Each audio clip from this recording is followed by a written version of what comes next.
Assalamualaikum warahmatullahi wabarakatuh. Kembali lagi di channel Double Fat. Udah lama mungkin saya nggak upload video lagi di channel ini karena terakhir itu waktu saya masih kerja di Saudi ya.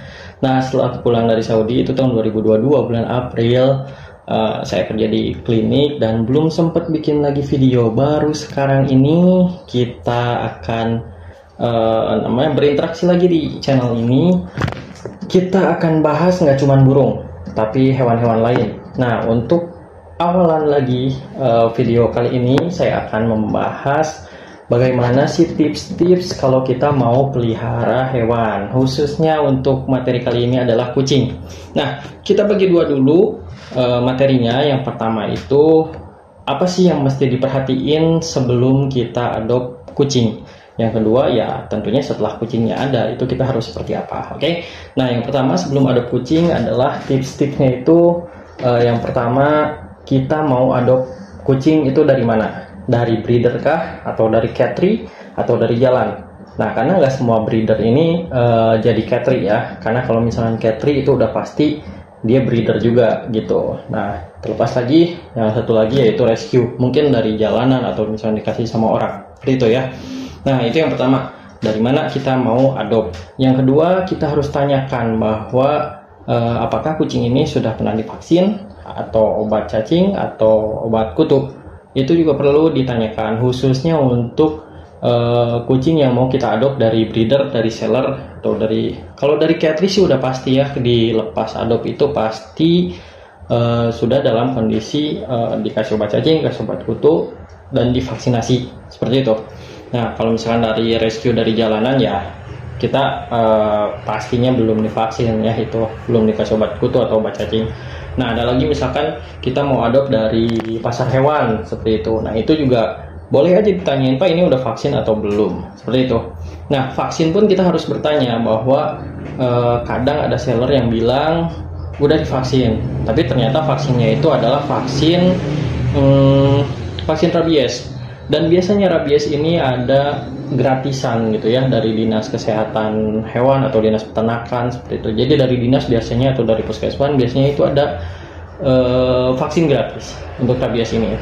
Tapi yang penting itu yang harus ditanyakan ini dengan pasti bahwa kucing ini sudah divaksin panle, kalisi, sama rhinotracheosis minimal 3 ini biasanya kita sebut vaksinnya itu triket atau F3 seperti itu ya.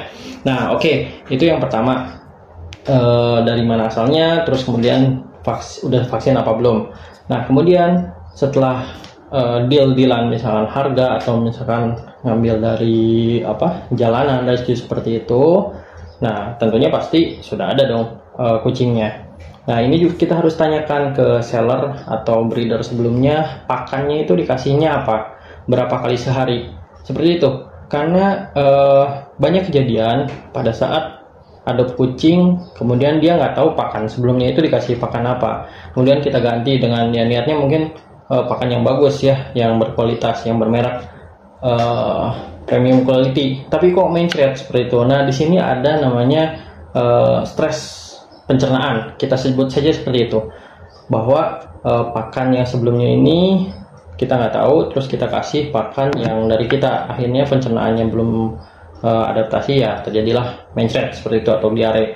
Nah, ini juga penting, makanya harus bertanya dulu sebelumnya. Jadi kalau misalnya kita mau kasih pakan yang baru, ini kita bisa campur dulu selama 75-25%. 75 itu adalah pakan yang lama ditambah 25% ini pakan yang baru. Seminggu berjalan seperti itu, kemudian dicampur 50-50. Nah, kemudian nanti seminggu lagi dibalik 25 dengan 75. Akhirnya seminggu lagi baru kita ganti 100% full pakan yang baru. Seperti itu. Nah, biasanya ini mengurangi resiko untuk diare pada kucing. Nah, kemudian lanjut dari pakan tadi, setelah kucingnya misalkan harusnya memang sebelum kucingnya ada datang ke rumah atau kita beli atau kita adopt, kita rescue. Nah, kita udah nyiapin kandang nih. Kandang juga harus nyaman. Misalkan luasannya itu sesuai, tidak terlalu sempit.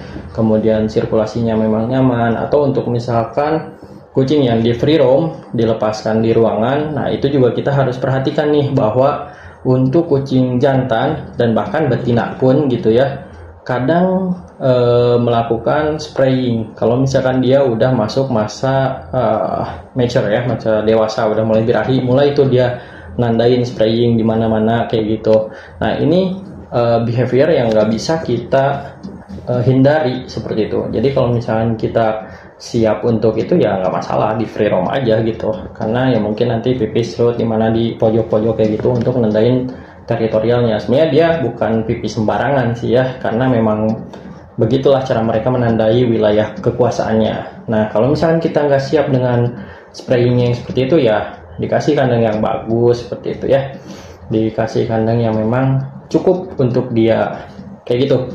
Kemudian selain kandang tadi, pakan juga kita harus kasih yang berkualitas. Nah jangan asal murah, karena biasanya harga itu ya berbanding dengan kualitas ya, apalagi untuk pakan kucing. Jadi jangan sampai kita pengen beli harga murah tetapi efeknya malah kucingnya misalkan susah pipis, atau perkembangan tubuhnya kurang bagus, atau misalkan dia sering mencret karena mungkin ya kandungan pakannya itu tidak memenuhi apa yang dibutuhkan sama kucing ya, seperti itu. Jadi memang bagusnya ya ada harga ada kualitas sih ya. Sekarang dibanding kita beli pakan yang murah misalkan, kemudian kucingnya kena FLUTD, sebutlah misalkan susah pipis. Nah susah pipis ini ketika dirawat ke dokter ya biayanya lebih mahal. Jadi mendingan kita kasih pakan agak mahal sedikit misalkan, atau banyak gitulah mahalnya, tapi kucingnya sehat ya, datang ke dokter hewan misalkan cuman sekedar obat cacing atau vaksin, atau ya periksa-periksa cek kesehatan rutin aja seperti itu ya. Nah itu juga pakan. Kemudian tujuan kita untuk melihara kucing itu apa? Apakah akan dikembangbiakan atau hanya sekedar household pet yang untuk dipelihara di rumah aja kayak gitu, nggak dikembangbiakin. Nah ini juga menjadi perhatian. Karena apa? Karena kalau misalnya kita punya kucing misalkan jantan atau betina saja dan kita tidak niat dikembangbiakan seperti itu, nah pada saat birahi dan mereka tidak ada pasangan, ini juga beresiko untuk terkena beberapa gangguan. Misalnya kalau misalnya jantan nih udah birahi nggak dikawinin, dia bisa kena susah pipis tadi, FLUTD, atau pada betina dia biasanya kena piometra atau infeksi rahim. Nah ini juga harus menjadi perhatian. Kalau memang kita nggak niat ngembang biakin kucing yang kita pelihara, ya lebih baik di steril saja seperti itu. Karena nggak masalah sih kalau di steril itu. Saya juga punya kucing domestik ya, kucing kampung hasil rescue itu dari jalan. Nah saya kastrasi, saya kebiri, dan sekarang alhamdulillah gitu sehat, dan beratnya pun hampir 8 kilo gitu. Jadi nggak masalah sih kalau misalkan kita mau yaudah nggak akan dikembangbiakin, mending steril aja itu, daripada nanti misalkan kucingnya kabur kecolongan dikawin sama kucing liar yang ada di komplek, itu kan lebih beribet lagi gitu ya. Untuk yang betina nih khususnya, kalau yang jantan ya mungkin ngawinin kucing-kucing di luar ya, seperti itu. Jadi tadi sebelum adopt apa aja yang diperhatikan, dan setelah kucingnya ada juga apa aja. Nah satu lagi, komitmen. Jadi komitmen untuk melihara kucing ini, kalau misalkan sakit nggak usah deh macem-macem pakai obat-obatan yang online yang kita nggak jelas ya itu komposisinya apa. Terus kadang kan misalkan kucing itu diare, di online itu ada obat diare, padahal diare ini kan banyak penyebabnya. Bisa karena ganti makanan, bisa karena protozoa, bisa karena cacing, bisa karena virus gitu. Jadi nggak bisa kita pukul rata obat diare, setelah kucingnya diare kita kasih obat A misalkan, itu nggak bisa. Apalagi di online tuh lebih ngeri lagi, ada obat panle, obat kalisi, obat apalagi lah, obat macam-macam lah seperti itu. Padahal panle itu dia kan penyebabnya virus parvo.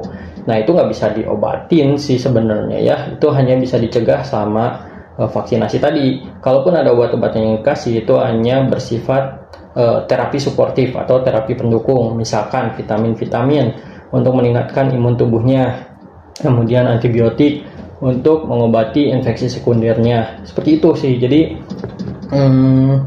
ngarang sih sebenarnya kalau ada obat-obatan yang mengklaim ini obat Panle atau obat kalisi dalam satu botol berapa tetes gitu. Itu karangan ya. Jadi kalau misalkan kucing kalian mulai kelihatan ada yang tidak normal, ya segeralah diperiksain ke dokter hewan kayak gitu ya, agar diagnosanya tepat, pengobatannya pun tepat.